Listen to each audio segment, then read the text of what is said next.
Okay, welcome to the final session for today by the Holy Trinity of High Voltage and OLSD and Helmut towards a collective decision-making process within Debian. The non-stage is yours.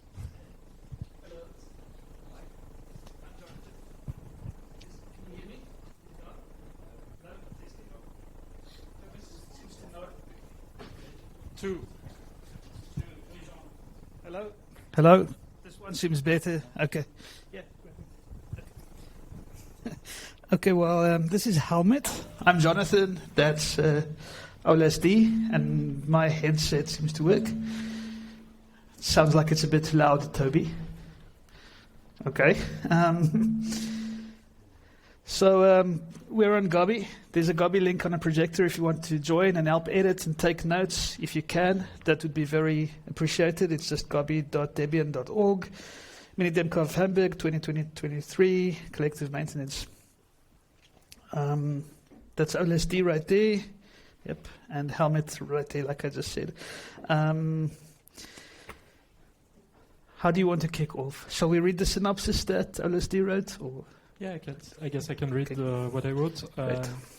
So basically, over the years, we've had a lot of friction in Debian when trying to do system-wide changes on core components of the system, and we believe that a lot of that tension comes from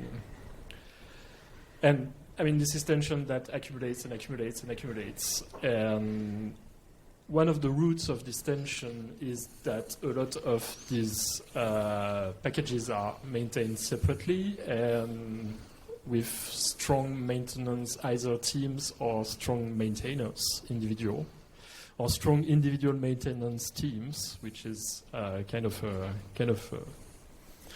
something that might not be the best idea. And so we haven't figured out what core means in this context. This is one of the bits that we would like to discuss. And over the years, many community free software projects have built decision-making processes and which are sometimes elected bodies, sometimes self-selected bodies that actually steer the direction of the project and that get buy-in from the community of maintainers of the core system. So, for instance, there's an engineering steering committee in Fedora. Ubuntu has a foundations team, had a foundations team. The Python project has a steering council, and PHP uses a process based on RFCs, and they have a bunch of voting maintainers, basically, which actually decide on the RFCs. And so we would like to see how Debian can grow from these ideas and implement something that would bring us more towards collaboratively maintaining a consistent direction for the base system, whatever that means. And so the aim of the session is basically to see if this is a good idea, a dumb idea, somewhere in between, and basically to get people to do the work on how to do that. Yeah, and we think that it's the best time to do it because the release is like 2 weeks away, and then we can start fresh on some stuff. So. People are pointing at me. The way Debian is currently organized, like there's policy maintainers, we have all these areas of it's not for the Debian's free software guidelines, I think, and for the constitution, but the rest is maintained by delegated teams. So I wonder how you see. Should that be taking power away from the teams? Should that be consultancy? I think there's a conflict for these parts. And we have the technical committee and stuff.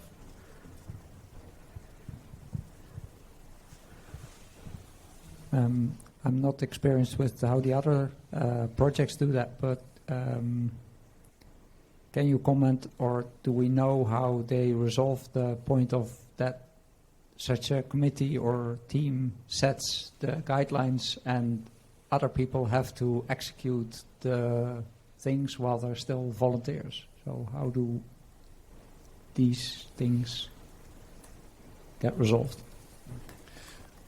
I do not think that policy is the right place for this, because policy is currently documenting what we already do, and I think what this proposal is about setting whether we are going to turn left and right, left or right,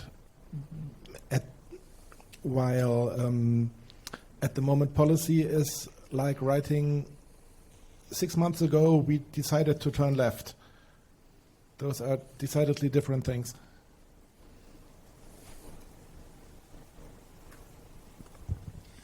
Holger was saying that there could be a conflict with the committee, and yes, there could be. As a committee member, I have the impression that the committee is a reactive body that at this time kind of has to do steering, and possibly a better approach to get changes in Debian would be a proactive body deciding upon it, and not this kind of micromanagement that we are experiencing now. Just a point of order, I'm the only one taking notes, and that's not going to work. So relying something from IRC, Enrico is saying that the teams in the other distros are not so much about power, but more about a vision and direction, and that Debian lacks something like a social capacity that provides vision and direction. And the DPL can only do that a bit.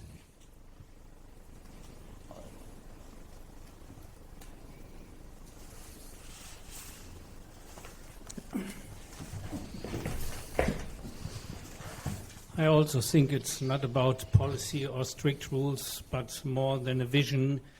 And my impression is that, for example, that there's a fear to propose a change, and then the flame war starts. And I think the non-free firmware discussion really shows this.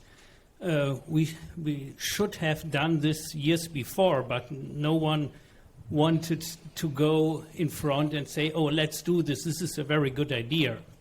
And for example, I had a short discussion about changing init RT system, and then I asked Paul, in the past we had release goals, so this was nothing really strict, but this is a vision where we want to go, and we do not have this since several years. So maybe this is one thing that a group of people could say, this is the direction, left or right, or these are release goals. So I think there's no need to make very strict visions that everyone has to follow, but to have some visions where most contributors will follow. This would help us. I do agree with what Thomas has said. Because my point was not that it's about policy or the constitution. My point is that such a team conflicts with any existing team in Debian if the area they're working on affects that team. So such a team can only make visions, which would be nice, which is what used to be on Debian Devil or something. But I don't think it needs a change to implement this. Just needs people to do. Unless it's been said, and then it's the problem, it's just a vision and idea and we don't need to follow it. And I think the fear is having something which people need to follow, and that will not work.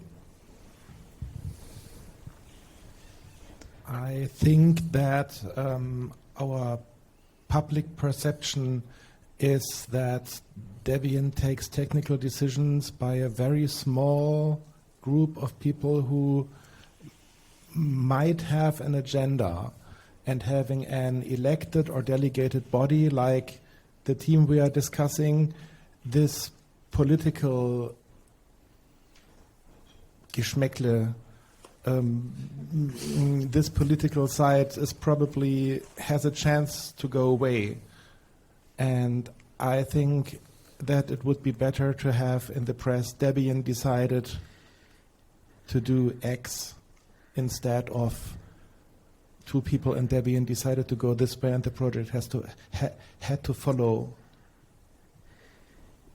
Yeah, the problem with the technical committee is they elect the other people who end up joining the technical committee, so they tend to elect people who are somewhat close to them or that they're familiar with. And it might lend more credibility to a decision-making body if they get elected every year by the Debian developers. And then when they make a decision, it's easier to say, okay, well, these are people we collectively voted for. And if it turns out that a specific committee body like this isn't very good, at least you can vote for another one the next year, which I think is better than how we're currently doing it in a technical committee. I think the technical committee as a body that is not changing quickly has a role in the project to give technical advice, which needs a vision over years. And then I think we need something that I like to call technical leadership. Somebody of more than one person helping us to take the right way, and this is not what the technical committee does at the moment. They have a job and they're doing that very well, and the other job is currently vacant, in my opinion.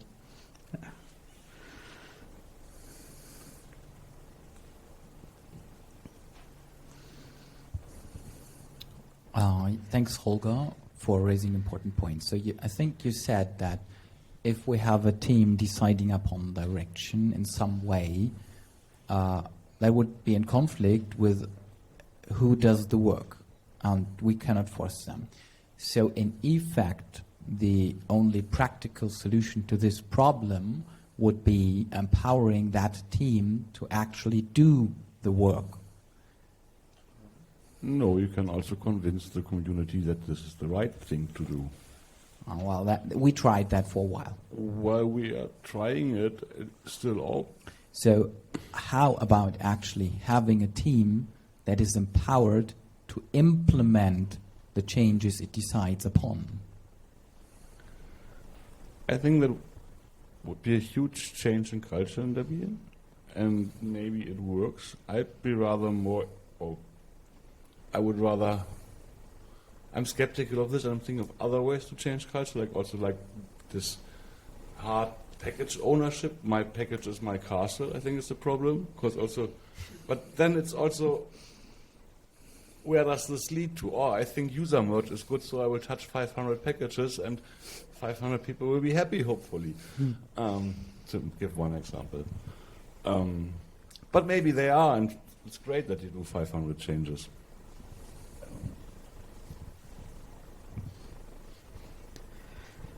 So first, a correction. I think the foundations team in Ubuntu is just an organizational team, like the desktop team, the server team, or the security team. So maybe that would be the tech board. I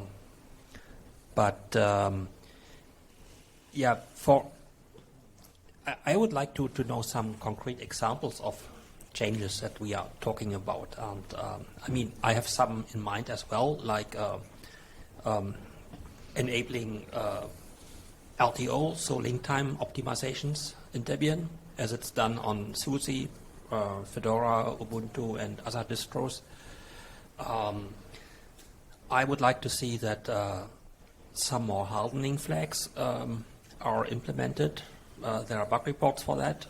They are open for 2 or 3 years. Nothing happened. On the other hand, we have a team that should care about security, so proactive security. And but I would like to know about other examples where such things are stalled.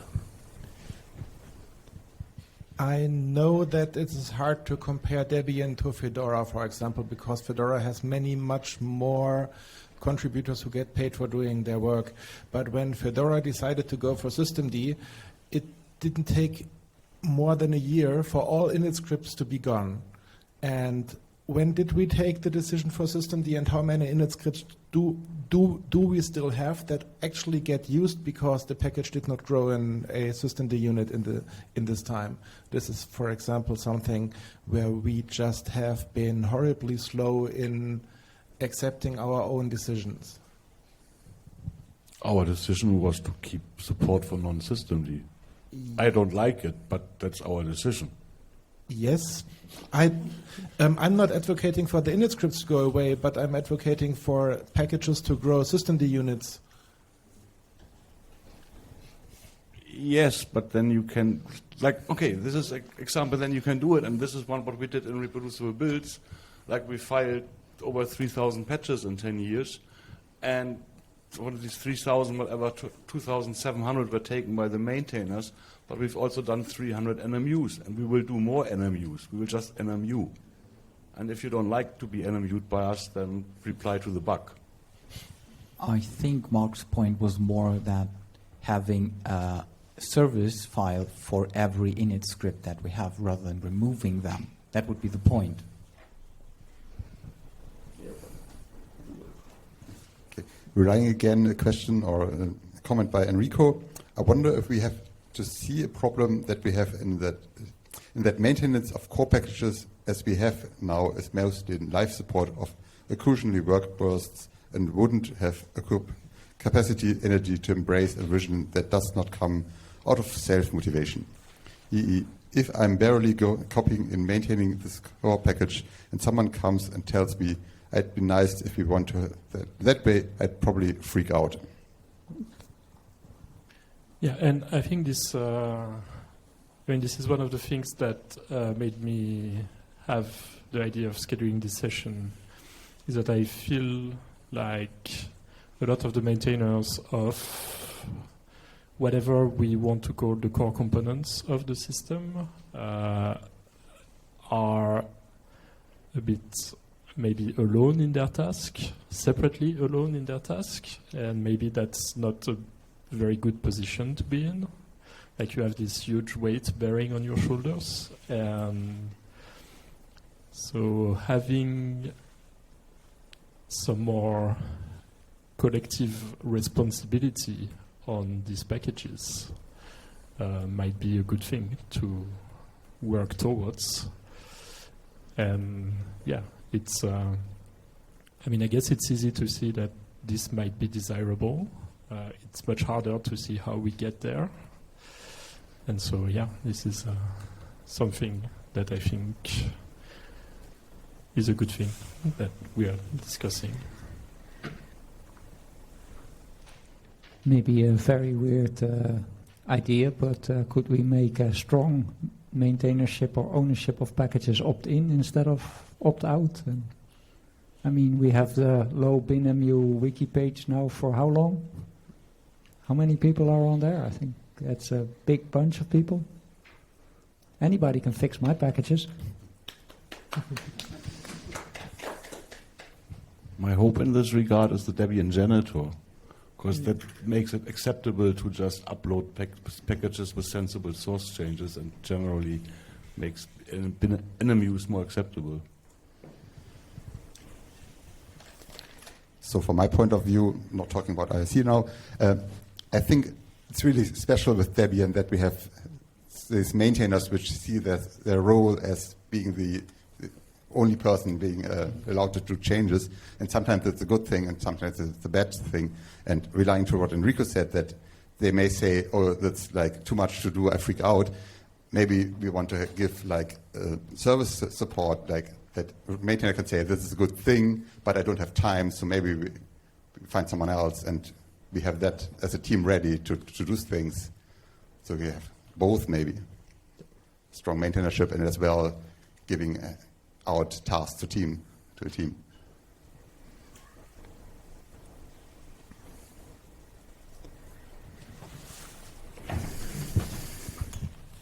I think this strong maintainership only works if you care about your packages. And the problems that arises is that someone wants to change a package, but the maintainer does nothing, as Holger says. So there are patches and they are not applied. And another solution would be to fork or NMU. But I think it's okay if a maintainer cares about his or her package to say, okay, you can say what you want to include and what not. But one thing, if they don't care, that's good about their packages. Yeah, it's all about we want to have good software, and that's often that some work has to be done. And if the maintainer does not do this work, then someone else should or must do this. And if there are conflicts, I think this is why we have the TC, and this is the major work of the technical committee currently. If there are strong different opinions about something, to make a decision. But we have to look before such conflicts arise. Yes, first the TC is there to solve conflicts, and the new entity we are discussing is there to avoid those conflicts from happening.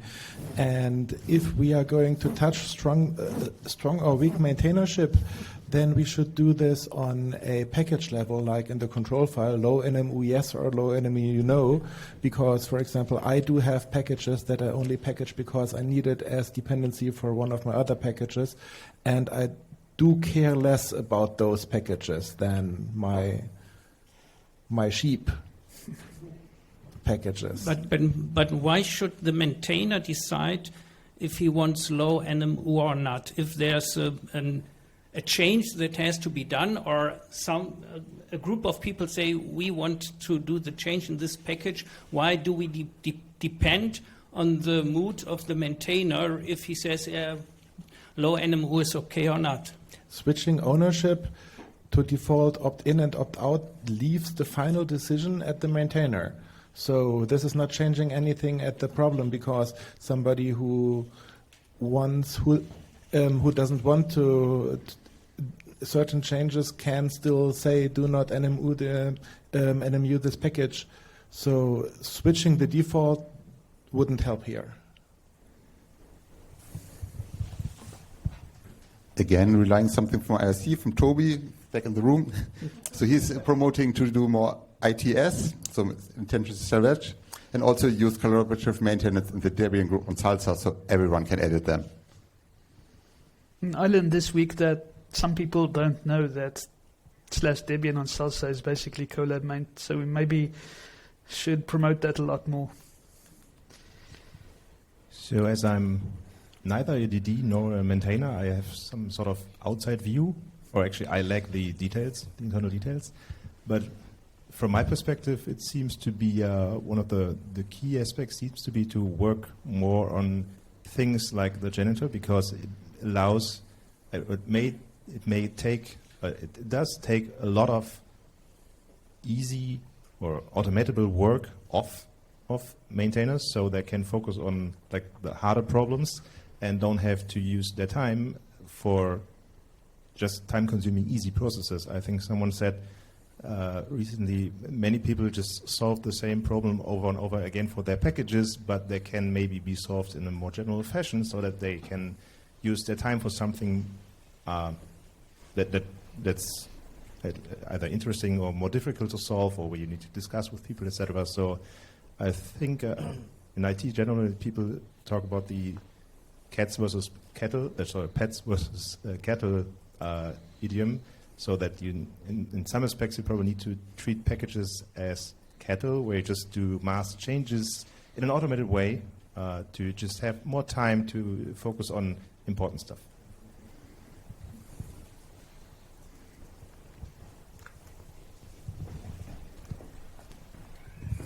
This reminds me of another thing Fedora has. Fedora has git fedoraproject.org, where each package has a Git repository, and Debian doesn't have that. We have Salsa, which is optional, and That would be also nice. Then the Debian group would be have more impact. But another, if you want to ask. Okay, relying from IRC first. So Baxi is saying we do have maintainers with strong maintainership, where the maintainer does care about the package and is active, but there's so much to do that the lack of priority alignment with the broader project is creating issues. Doku's example of new hardening flags is in that category, speaking of DPKG here. Yeah, to my point is we have to motivate people using Debian Salsa like systems for Gits, for versioning, and for more proactive communication between our packages.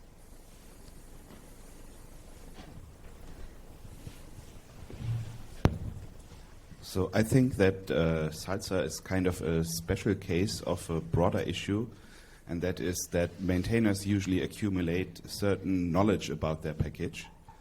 And that is the thing that I think we need to address a bit more, because I think there are many instances where the strong maintainership is basically just means that there's one person who really knows about the problems with the package and what happens if you change certain things and how the package interacts with other stuff in Debian. And other people do not really do this. They don't really care about this. They don't really know about this. So if we want to kind of relax this constraint a little bit, we should encourage people to be more open about this kind of special knowledge and maybe share it somehow, and encourage people to write more in the README Debian or something like this. Because for my packages, for instance, now that I think about it, there are a few things where I do things in a certain way, or I have two packages where one is a dependency of another, and I didn't upgrade to the latest upstream version because I know it would break something. And I didn't document this anywhere. So if I'm run over by a bus, nobody knows this, they will update this, and the other package will break. So I probably should document this at some place and say, here, be careful, this package has this little wrinkle about it, and you need to know about this if you want to change something. And the same thing goes for user merge in a sense. So people had suggestions and ideas how to change Debian, and there were certain things in packages, namely dpackage, for instance, where we knew, or the maintainer knew, there were issues that would crop up if things were done in a certain way. And this kind of knowledge needs to be more spread in a way, so that people, on the other hand, can make better decisions than if they know more about the packages or can read it up somewhere. I don't know how this can be done in practice, but this is certainly an issue that comes up. I fully agree on the issue that the Debian group on Salsa needs some documentation. My notion of the Debian group on Salsa is, for example, if I have a package in the Debian group, that's an invitation to everybody to commit away in my repository, because it's in the end my decision whether to upload or not. So, and we have version control, so if I don't like it changed, I can revert it. This cannot be done for every package. Sudo has its own group on Salsa for a reason, for example, but for JRandom standard package, it is fine that everybody can commit away. It would be polite to do that in the development branch and not in the main branch, but go ahead. That's at least my opinion. Enrico is saying in IRC that he sees that some maintainers are too active and are becoming control freaks and just want to be the only one taking care of the package. And he would like to see it more like that a group can be active and give inputs and being respected as well. I also disagree with Mark. I think anybody should be able to commit to sudo, and I think nobody should normally do it. But if there's whatever a new convention to whatever something simple, why shouldn't I take the work off from you in this concrete example? But generally spoken, what you described was putting or asking maintainers to document more. Is an example, the downside to ask busy people to do more. And the upside of strong maintainership is people feel responsible, do work on the package and stuff, and this can also go away if there's too much So that has two sides as well, the strong maintainership. But I think so we should make structures. Like if we require every package to be on salsa, and you can still have your own repository, but it also has to be there, and the default will change. We could also remove the word NMU from all our documentation. Yep. It's just uploads. Yeah.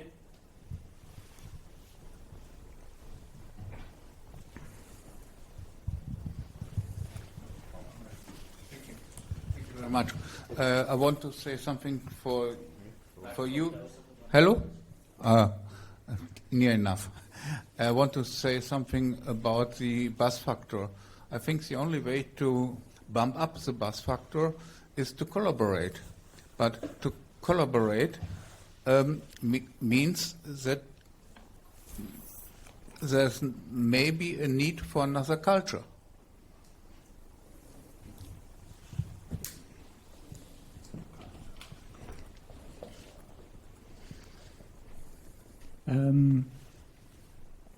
I've got the point. Let me try to see if I remember my point. Yeah, thanks for organizing this session. I think the question of decision making in Debian is a good one because we are bad at doing it. So, if I understand it correctly, the idea or the question was, do we need some group, committee, whatever, for design decisions, for helping us go into the future technically? So like a steering committee or whatever. And you phrased it as for the core, whatever that may be. So one thought of mine is, why only for the core or for the base system? So if we have a steering committee, they could just work on whatever is relevant for the whole distro. The second point is, this could be either an advisory body or a body which actually takes decisions and has powers. I think the first option, the advisory one, will not help a lot. So this body needs some power to implement decisions. Which brings me to my third point. If we really want to create a body with power to override maintainers, basically, then I think this can only be an elected group. And then we are in the overriding maintainers department, and we are in this maintainership discussion, and I think the strong maintainership is more a problem than a solution, so I'm also very much in favor of doing away with NMUs and doing away with this is my garden thingy. So, to answer your first point about why core and not everything, I think you answered it yourself in the second point, actually, is if you give people some power to implement stuff, you need to set limits on their power. And one of the initial ideas that led to these discussions would be, why don't we just make, for instance, maintainers of the transitively essential set, just a set of maintainers of all these packages? And so everyone becomes empowered to work on any of these packages, as long as you've started working on one of them. Which is one of the ways that might implement this idea. It's probably not a good one, but it's a start. And so, we could remove named maintainership completely and go fully, let's say, anarchic in a good way. I don't know. Smaller starts are usually good because they're easier to implement. It's easier to see what went wrong and what works to take a next step. I think we've spent a bit of time on discussing that volunteers would be missing to implement changes, but this is not what I perceive as a problem. when things get bad, it is, in my impression, more a problem of people actually disagreeing. And when we implement difficult changes, it tends to be like some group of people proposes something and they try to implement it as an add-on first that is highly optional, and then progressively make it more mandatory, which is in effect the implemented change. And maybe we could change that somehow to choosing early on that we want to make a change, and then skip the phase of having to convince each and every one. Once we have convinced a sufficiently large group, conclude that the rest probably should follow somehow, rather than discussing this until the end and everyone is convinced.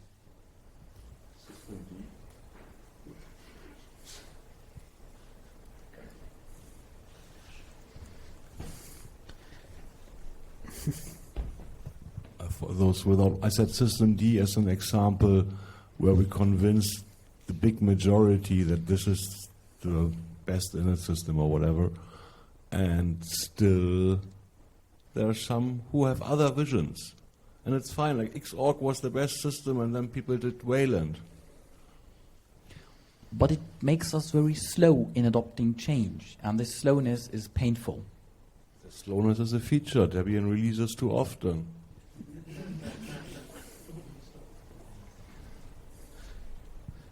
And I also I suggested thinking about getting rid of NMUs, the notion, and I'm not sure I want that. Like I definitely see the benefits of strong maintainership. I also see the downsides. So I'm not sure what I want there, to make that clear. I'm undecided. Again, relying from Baxi from IRC, he's writing, basically we are trying to unlock issues when work affects many packages. We already have the DEP process to try to come up to a consensus. What we lack is a way to go forward when we can't reach consensus. We should have the possibility to have a body to validate such a DEP anyway, or pick one choice between a few competing DEP. That also solves the who does the work. Those pushing forward the DEP are likely willing to implement the work too.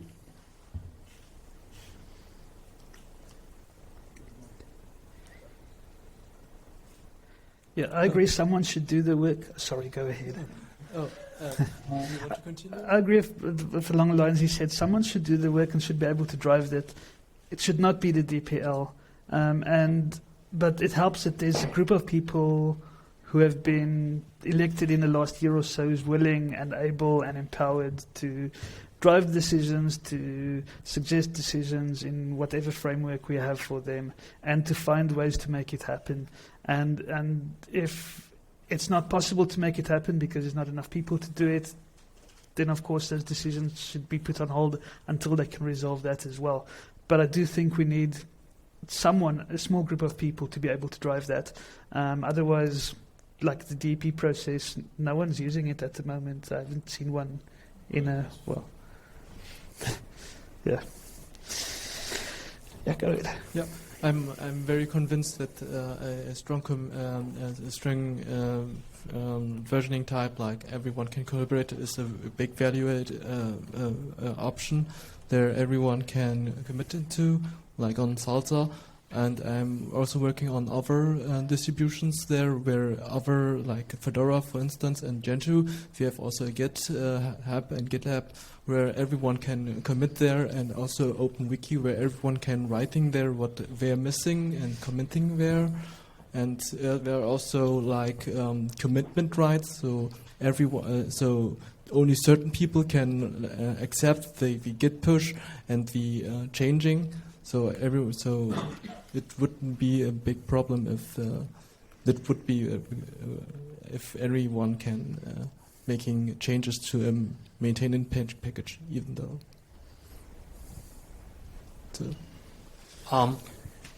So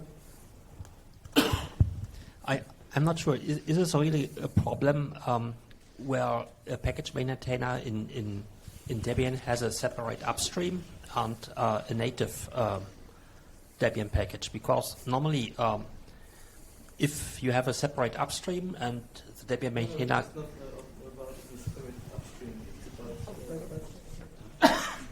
It's not about separating the upstream. It's about if a feature is missing or something, you can actively making commits there, and the maintainer can see it. Okay, I can pick the fix or not, and that's what I meant.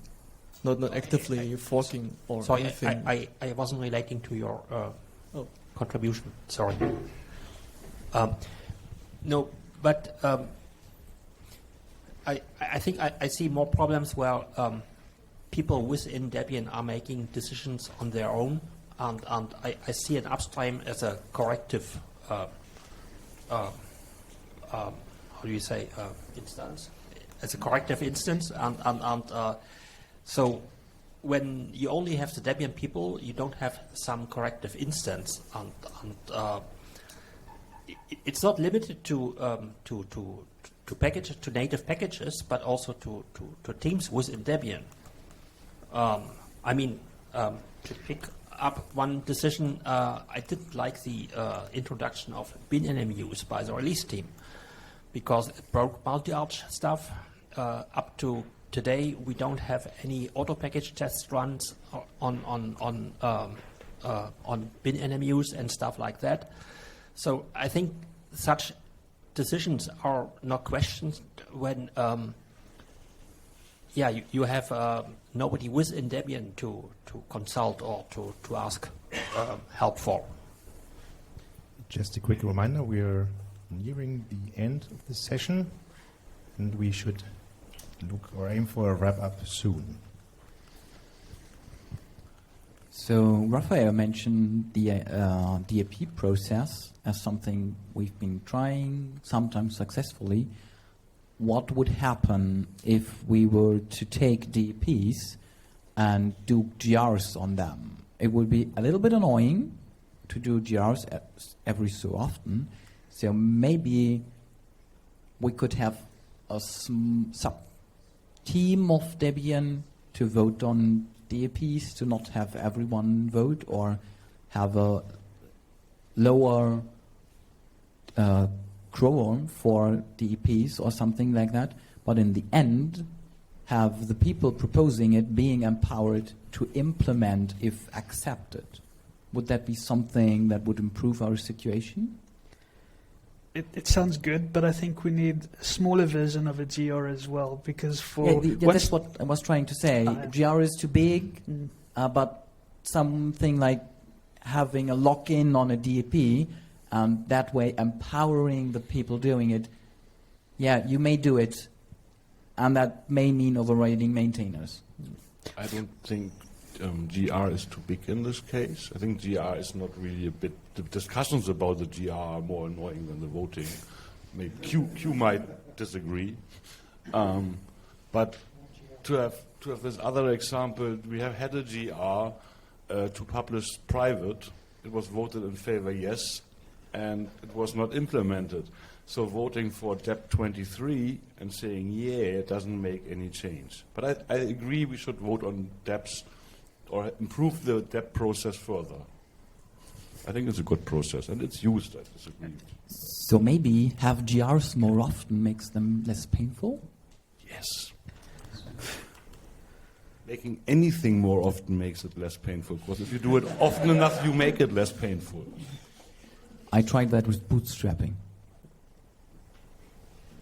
Excellent is a habit, not an act.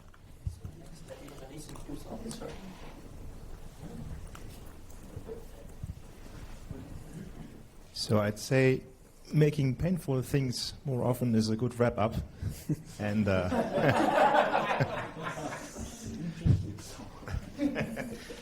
this is probably something to remember from this session.